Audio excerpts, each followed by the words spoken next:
Assalamualaikum warahmatullahi wabarakatuh. Halo sahabat dunia BNI, welcome back to my channel.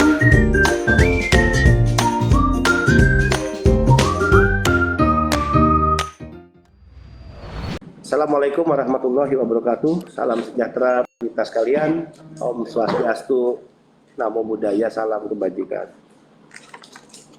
Yang sangat saya hormati seluruh para pekerja migran Indonesia, publik Nusantara, rakyat Indonesia. Hari ini saya ingin menyampaikan hasil pertemuan BP2MI dengan pihak TETO, ya, yang tadi telah datang menemui BP2MI. Pihak TETO tadi diwakili atau datang langsung, pertama Miss Jenny Wu, beliau adalah Direktur Konsuler TETO, kemudian Kim Cho, staf konsuler, dan Jenny sebagai interpreter. Dari pihak BP2MI saya didampingi oleh Deputi Penempatan dan Pelindungan Kawasan Asia Afrika, Saudara Ahmad Jatot, ya. Kemudian Direktur Penempatan Non-Pemerintah, Pak Devril, kemudian Direktur Sistem dan Strategi, Ibu Lismia, dan Direktur Penempatan Pemerintah, Pak Dwianto. Pertemuan yang berlangsung kurang lebih 1 jam 15 menit. Pertemuan dilakukan jam 14.00 hingga 15.15. Hari ini tanggal 3 Juni 2022. TETO menyampaikan beberapa hal kepada pihak BP2MI. Pertama, menginginkan ada pertemuan antara MOL, ya, dengan pihak BP2MI. Pertemuan itu akan dilakukan dalam waktu secepatnya, karena diharapkan pertemuan antara pihak MOL dengan pihak BP2MI akan menghasilkan beberapa kesepakatan. Sebagaimana diketahui dalam pertemuan-pertemuan sebelumnya, BP2MI telah menyampaikan sikap yang cukup tegas kepada pihak MOL Taiwan, yaitu terkait tuntutan BP2MI agar tidak lagi para calon pekerja migran Indonesia Taiwan itu dibebani fee agency sebesar 60.000 NT. 60.000 NT ini kalau dirupiahkan itu senilai kurang lebih 32 juta. Nah, ini angka yang sangat besar. Bisa dibayangkan CPMI ya sudah meminjam uang untuk kebutuhan pembiayaan tahapan-tahapan sebelum dia terbang ke Taiwan. Kemudian dia juga harus dibebani fee agency sebesar 32 juta. Nah, ini sangat membebani pekerja migran Indonesia. Saya dan juga BP2MI berpendapat bahwa ketentuan ini tentu tidak fair, tidak adil, karena ketentuan ini tidak hanya sekedar memberatkan, tapi seolah dipaksakan dan menjadi beban yang harus ditanggung oleh pekerja migran Indonesia Taiwan. Karena apa? Karena fee agency sebesar 60.000 NT itu dicantumkan dalam kontraktor, dalam formulir, yang formulir kontraktor ini menjadi dokumen administratif persyaratan untuk dikeluarkannya visa oleh pihak Taiwan. Jadi kalau CPMI-nya menandatangani kontraktor tersebut, di mana dalam kontraktor tersebut dicantumkan bahwa CPMI wajib membayar 60.000 NT atau 32 juta, nah ini tentu sangat mahal, ya, sangat membebani PMI. BP2MI ingin terus melakukan pengawalan terhadap semua proses dan ingin juga tentu membela kepentingan-kepentingan para pekerja migran Indonesia, terlebih dalam kasus Taiwan sebagaimana yang disebutkan tadi. Dari keterangan TETO sebagaimana disampaikan oleh pihak TETO, oleh Miss Jenny tadi, bahwa pihak MOL ya akan melakukan pembahasan secara serius terkait dihilangkannya fee agency dari kontraktor para CPMI Taiwan, dihilangkan dari salah satu item di formulir pengurusan visa atau dokumen yang harus disyaratkan kepada CPMI saat pengurusan visa. Nah, kita akan lihat nanti apa kesepakatan yang akan diambil nanti dalam pertemuan ya, joint working group ya, antara BP2MI dengan pihak TETO. Perjuangan BP2MI ini sangat serius ya, karena dalam 2 kali pertemuan secara virtual antara Indonesia dengan pihak Taiwan delegasi secara virtual dipimpin oleh Wakil Menteri Ketenagakerjaan Republik Indonesia. Saya 2 kali dalam pertemuan tersebut tetap ya bersikukuh menyampaikan bahwa ini adalah permintaan Indonesia.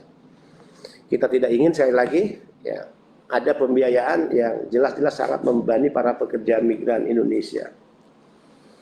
Saat itu Taiwan mempersoalkan tentang kebijakan pembebasan biaya penempatan. Saya juga menjawab kepada pihak Taiwan, kebijakan pembebasan biaya penempatan itu adalah kebijakan yang tentu telah sesuai dengan undang-undang yang berlaku di negara Indonesia. Sehingga sejauh mana kalau Taiwan mau mempersoalkan apa yang menjadi peraturan pelaksanaan dari undang-undang yang berlaku Indonesia, maka kami juga kalau begitu berhak untuk mempersoalkan peraturan ya yang mengacu kepada undang-undang yang berlaku di Taiwan. Kenapa kami dianggap selama ini tidak boleh mempersoalkan peraturan yang dikeluarkan oleh pihak Taiwan? Karena alasan bahwa itu adalah bentuk pelaksanaan undang-undang Taiwan, sementara Taiwan tetap bersikukuh ingin mempersoalkan peraturan badan tentang pembebasan biaya penempatan yang sesungguhnya itu adalah pelaksanaan dari Undang-Undang 18 2017. Kita ingin mengingatkan juga dalam berbagai pembicaraan dengan Taiwan bahwa hubungan antar negara ya, itu adalah hubungan yang kedua pihak harus didasarkan pada semangat.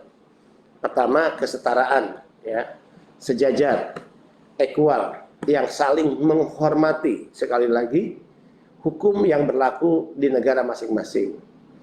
Kedua, hubungan antar negara terjadi karena pasti kedua negara saling membutuhkan, dan karena saling membutuhkan itu memposisikan kedua belah pihak melakukan perikatan perjanjian.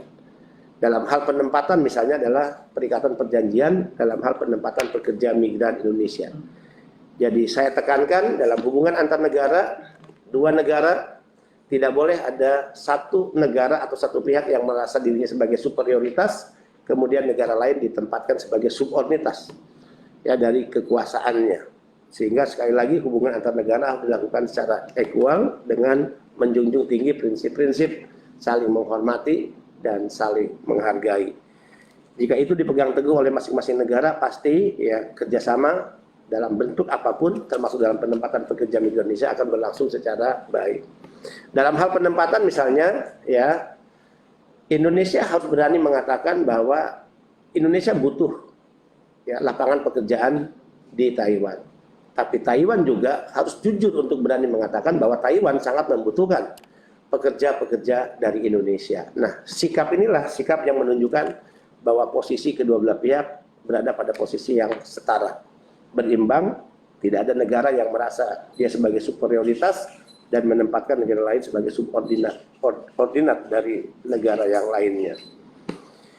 Pertemuan tersebut juga semakin positif yang kami lakukan tadi, selain akan segera dilakukan pertemuan melalui joint working group ya dengan pihak Taiwan, sekalipun melalui virtual, terkait isu yang saya sampaikan tadi tentang pencantuman kewajiban fee agency kepada PMI, yang itu kita tolak dan harus dihilangkan karena biayanya sangat besar. Dan terkait apa yang diminta oleh Taiwan tentu akan kita pertimbangkan ya dalam pertemuan tersebut yang akhirnya kita bisa menghasilkan kesepakatan. Terkait adanya temuan 3 minggu lalu di mana ada laporan terkait pemalsuan dokumen-dokumen yang dilakukan oleh kurang lebih 14 perusahaan. Ya, kurang lebih 14 perusahaan. Taiwan juga ternyata menyambut baik sikap tegas BP2MI ya, bahwa tidak boleh ada proses manipulatif, pemalsuan dokumen yang bersifat administratif yang dilakukan oleh siapapun dalam kerangka penempatan pekerja migran ke Taiwan. Dan saya juga BP2MI memberikan apresiasi tadi kepada Taiwan atas sikap tegas Taiwan juga untuk tidak melakukan proses visa terhadap segala bentuk manipulasi yang dilakukan oleh siapapun dalam rangka penempatan pekerja di Taiwan. Dan kita tadi sepakat akan terus melakukan penguatan komunikasi, koordinasi, ya, sinergi, kolaborasi dalam hal saling ya menukar informasi jika ditemukan ada hal-hal yang harus mendapatkan penyelesaian dalam waktu cepat dan harus dilakukan secara bersama-sama. Taiwan juga tadi menyampaikan bahwa terkait kontraktor untuk pekerja informal ya, yang hingga hari ini belum diproses, ya, kuncinya tadi disepakati bersama bahwa pertemuan dengan pihak Taiwan dan Indonesia melalui Joint Working Group mudah-mudahan dalam pertemuan tersebut melahirkan kesepakatan yang bisa disepakati kedua belah pihak, baik Indonesia maupun Taiwan.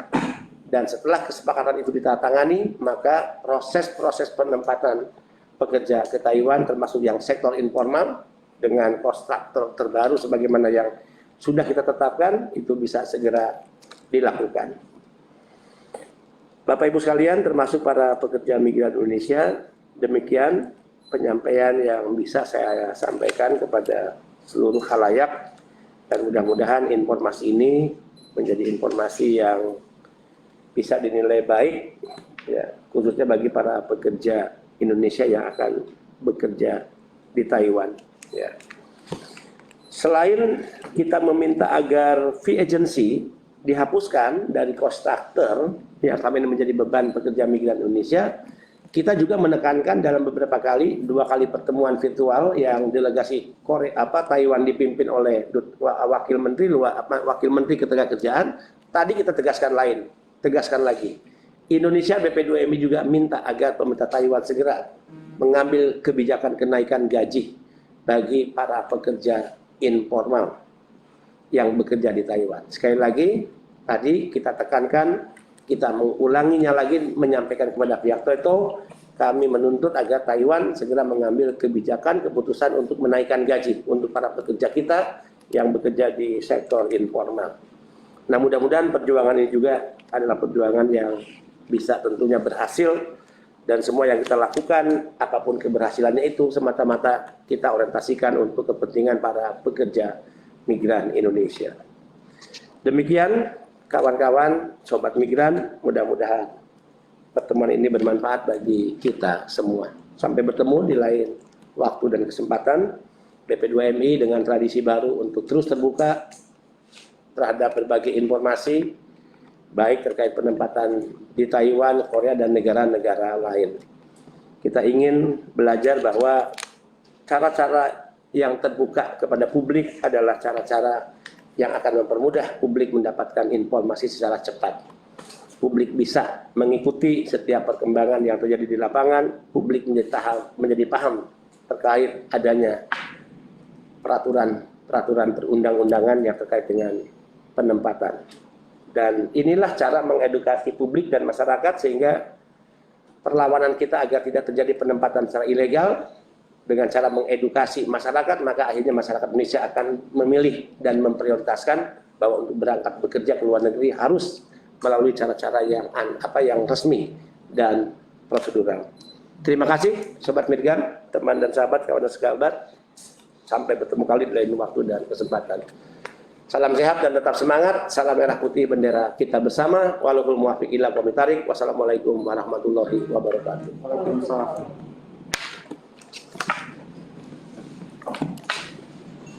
Nah, ya. Thanks for watching and see you next video. Wassalamualaikum warahmatullahi wabarakatuh. Bye bye.